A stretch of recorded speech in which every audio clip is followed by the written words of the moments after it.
ইত্যাদি নিয়ে অনেক কথা বলি, করতে হবে এই শিক্ষা আমাদের। কত ভেবেছেন, কত লিখেছেন, তার তুলনা নেই। তার এই পুঁথিশালা থেকে পেয়েছিলাম, এটা ডক্টর চক্রবর্তী বলছিলেন। এইখানকার পুঁথিগুলো সংক্ষিপ্ত সার ব্যাকরণে তারও হদিশ লেখা আছে, এখানে জানা যাবে। সেটা হচ্ছে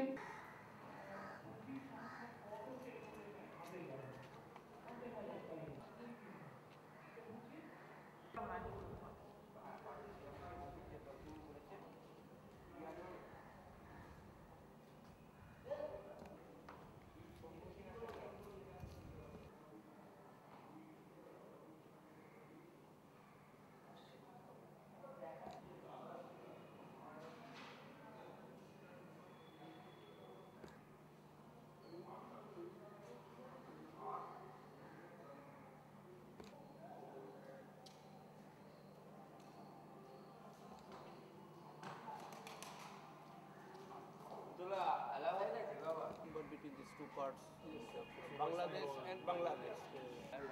Around which both the Bengalis of, so they have, when they have come here to attend a seminar here, so on attending the seminar,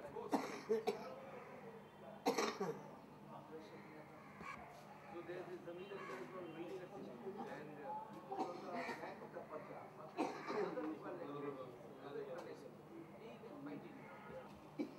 and you can read it. That is father of it.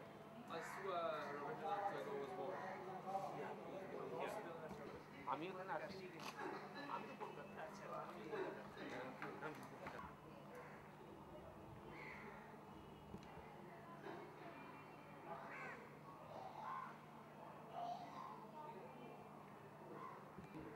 যে পদার্থ, যে সম্পদ, তার হদিশ না রেখে সাহিত্যের কিছু করতে গিয়ে যদি দেখি যে আচ্ছা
ওয়ার্ল্ড হেরিটেজের অংশ হিসাবে জোড়াসাঁকো রবীন্দ্র ভারতের সবকিছু এখন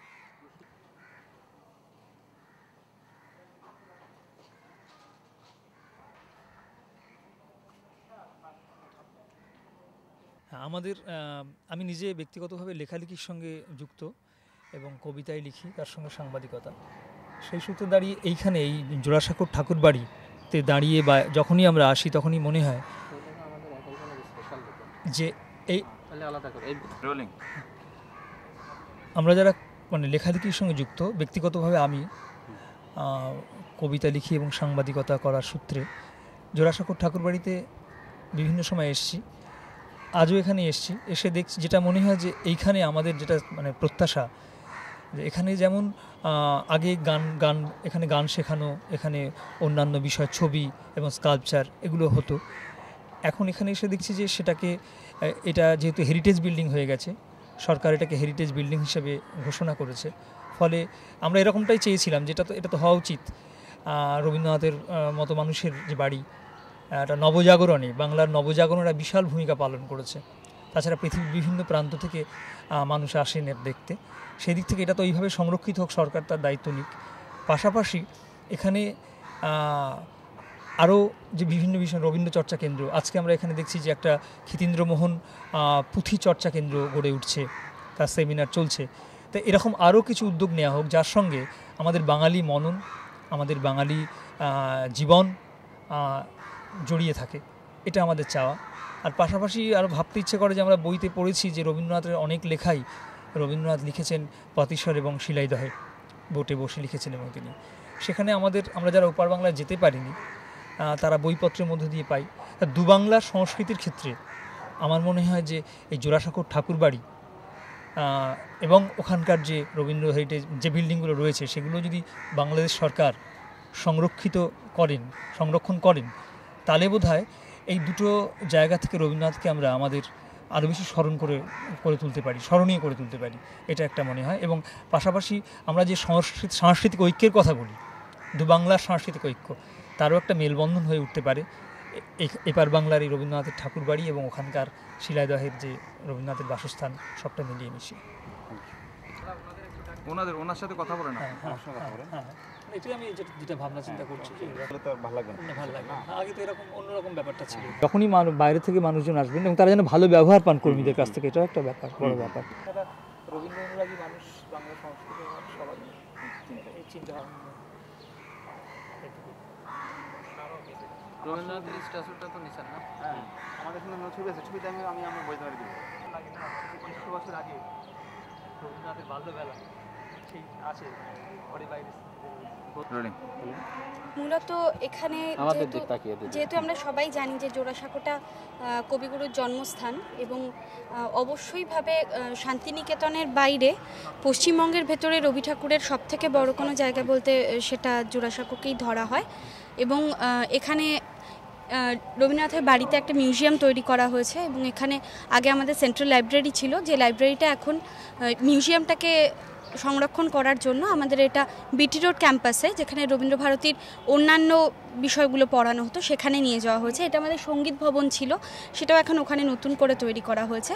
এখানে আপাতত আমাদের ক্লাসগুলো, ফাইন আর্টস ফ্যাকাল্টির ক্লাসগুলো এখানে হয় না, তবে উৎসবগুলো এখনও, যেহেতু জোড়াসাঁকোর প্রাঙ্গণে উৎসবের একটা নিজস্ব আলাদা ইমেজ আছে, এবং সেই আমেজটাকে পাওয়ার জন্য উৎসবগুলো এখনও এখানে হয়। বসন্ত উৎসব এখানেই হয়, এবং 25শে বৈশাখ আমরা এখানেই অনুষ্ঠান পালন করি।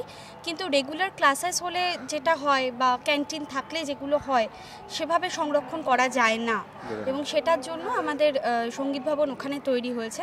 কেবলমাত্র আমাদের নাট্য বিভাগের যেহেতু ইনফ্রাস্ট্রাকচারটা অনেক বড়, যেটা প্র্যাকটিক্যাল ক্লাসগুলোর জন্য দরকার হয়, অবন মঞ্চ, রথীন্দ্র মঞ্চগুলোর দরকার হয়, এডিটিং স্টুডিও এখানে রয়েছে, সাউন্ড রেকর্ডিং স্টুডিও এখানে রয়েছে, এবং ক্যামেরার ক্লাসও এখানেই হয়, যে কারণে ড্রামা সেকশনের প্র্যাকটিক্যাল ক্লাসটা শুধুমাত্র এখানে হচ্ছে।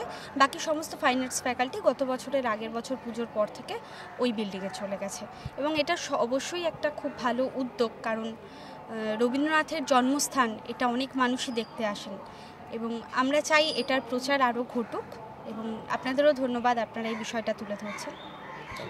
আসলে দেখুন, একটা জায়গা তো আমরা বুঝি যে আমরা বাঙালিরা কিন্তু অনেক বেশি, আমার মনে হয় আমরা, এটা খুব প্রাসঙ্গিক একটি প্রশ্ন। আসলে আমার মনে হয় বাঙালিরা আমরা অনেক বেশি মানিয়ে নিতে অভ্যস্ত, এবং আমরা দেখতে পারি আমরা বাঙালিরা যখন বাইরে কোথাও বেড়াতে যাই, আমরা কিন্তু সেখানে গিয়ে যাতে তাদের সঙ্গে আমাদের যোগ স্থাপন করতে সুবিধা হয়, আমরা কিন্তু হিন্দি ভাষায় কথা বলি, ইংরেজি ভাষায় কথা বলি। মূলত জোড়াসাঁকোটা এমন একটি জায়গায়, এই যে রাম মন্দির অঞ্চল বা মহাত্মা গান্ধী রোডের এই এলাকাটা, এখানে মূলত মারোয়ারিদের বসবাসটা বেশি, কারণ সেক্ষেত্রে এখানে এই জোড়াসাঁকো প্রাঙ্গণের বাইরে বাংলা ভাষাটা পাওয়াটা দুষ্কর, কিন্তু শুধু তো সেটা নয়, এদের নয় মাতৃভাষা বাংলা নয়, যাদের মাতৃভাষা বাংলা তাদের আমি দেখছি এটা ঘটনা, এটা হারিয়ে যাচ্ছে। এটা আমার মনে হয় সম্পূর্ণভাবে তাদেরই দায়িত্ব, কারণ তাদেরই উত্তরদায়িত্ব। আমি যদি মনে করি আমি বাংলাকে মনে রাখবো, বাংলা ভাষার চর্চা রাখবো, আমি বাংলার বাইরে থেকেও সেটা রাখতে পারি। আর আমি যদি মনে করি যে না বাংলা টাংলা ঠিক আমার জন্য নয়, আমি কলকাতায় থেকেও বাংলাকে ভুলে যাব। কাজে এটা ব্যক্তিগত দায়িত্ব। আমরা মনে হয় নিজেদের কাছেই প্রশ্ন করা উচিত, আমরা কতটা নিজেদের শিকড় থেকে আলাদা হয়ে যাচ্ছি এবং এভাবে কি পাচ্ছি। বেশি দিন কিছু আমরা পাবো না। তো আপনার কি মনে হয় যে ইন্ডিয়ান সরকারের এই ব্যাপারে কি এখনই কোনো ভূমিকা রাখার দরকার আছে? না সরকার, কলকাতার রাজ্যপালদের বা কলকাতার না সরকার মূলত এই ব্যাপারে দায়িত্ব কিভাবে নেবে বলুন, কারণ আমরা বাঙালিদের এটা হয়তো খানিকটা দোষ বলতে পারি, কারণ অন্যান্য জাতিরা কিন্তু নিজেদের মাতৃভাষা সম্পর্কে যথেষ্ট সচেতন, তারা কিন্তু নিজেদের ভাষার বাইরে কথা বলে না।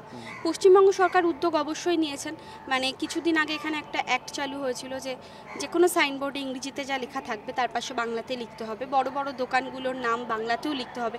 সরকারের তরফ থেকে যতটা উদ্যোগ নেওয়া সেটা নেওয়া হয়েছে। ওয়েস্ট বেঙ্গল গভর্নমেন্টের আন্ডারে যেসব ইংলিশ মিডিয়াম স্কুলগুলো এখানে রয়েছে সেখানে কিন্তু সেকেন্ড ল্যাঙ্গুয়েজ হিন্দি নয়, second language Bangla, third language Hindi. কাজেই সরকারি উদ্যোগ যতদূর নেওয়ার ছিল নেওয়া হয়েছে।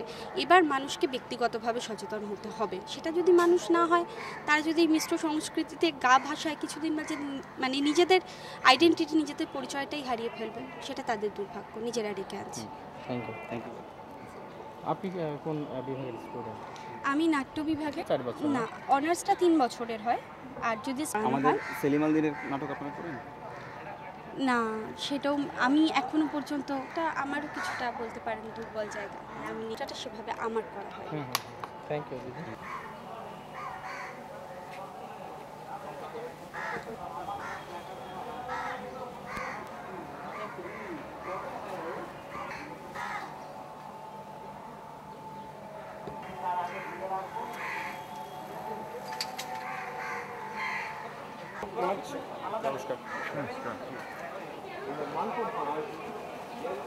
হ্যাঁ, এটা একটা অভিযোগ বটে, কিন্তু কতটা সত্য এটা বলা একটু প্রাসঙ্গিক, কারণ খুব স্বাভাবিক, বাংলা আমাদের মাতৃভাষা এবং এর জন্য একটা সময় বাংলাদেশে একটা বিরাট আন্দোলন হয়েছিল, লড়াই হয়েছিল, তার একটা দীর্ঘ ইতিহাস আমাদের সামনে রয়েছে। আমরা মাতৃভাষাকে গুরুত্ব দিচ্ছি, কিন্তু আন্তর্জাতিক ভাষার একটা জায়গার থেকে একটা পরিপ্রেক্ষিতে আমরা একটা দিন হয়তো পালন করছি, কিন্তু সেটাকে নিয়ে কতদূর এগিয়ে যেতে পারছি এটা কিন্তু আমাদের ভাবতে হবে।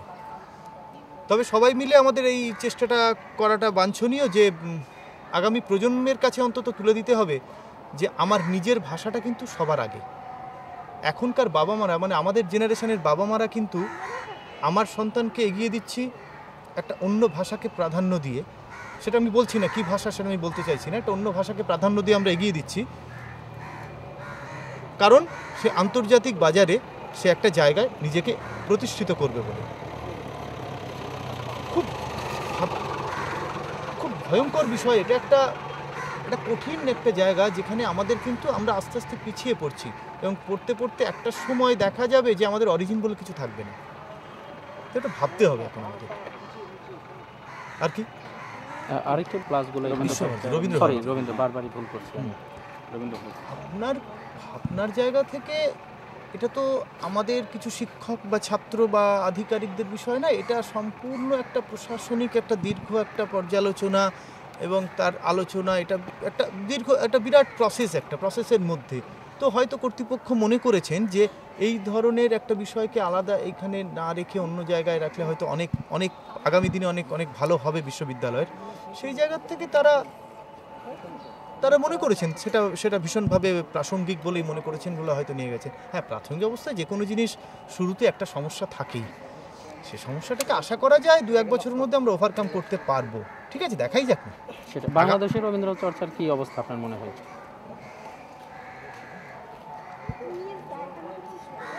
আপাতত যেটা আমরা পাই বিভিন্ন মাধ্যমের জায়গা থেকে যেটা পাই, আমাদের এখানে তো বাংলাদেশের অনেক ছাত্রই আসে এবং তারা যায় এবং তারা দেশে গিয়ে বিভিন্ন স্বক্ষেত্রে একটা প্রধান একটা জায়গায় তারা নিয়েছে, তারা বিভিন্ন ভূমিকা তারা নিচ্ছে। সেই জায়গা থেকে মনে হয় যে একটা ভালোই সাফল্য পাওয়া যাচ্ছে, কিন্তু এটা সম্পূর্ণই আপনাদের নিজস্ব ভাবনা। এই ভাবনাটাকে আপনাদেরই ওভারকাম করতে হবে, আপনাদেরই বিষয়টা ভাবতে হবে যে আরও বেশি করে যাতে ছাত্র এখানে আসে, তবেই কিন্তু সেটার প্রাসঙ্গিকতা পাবে।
Sir.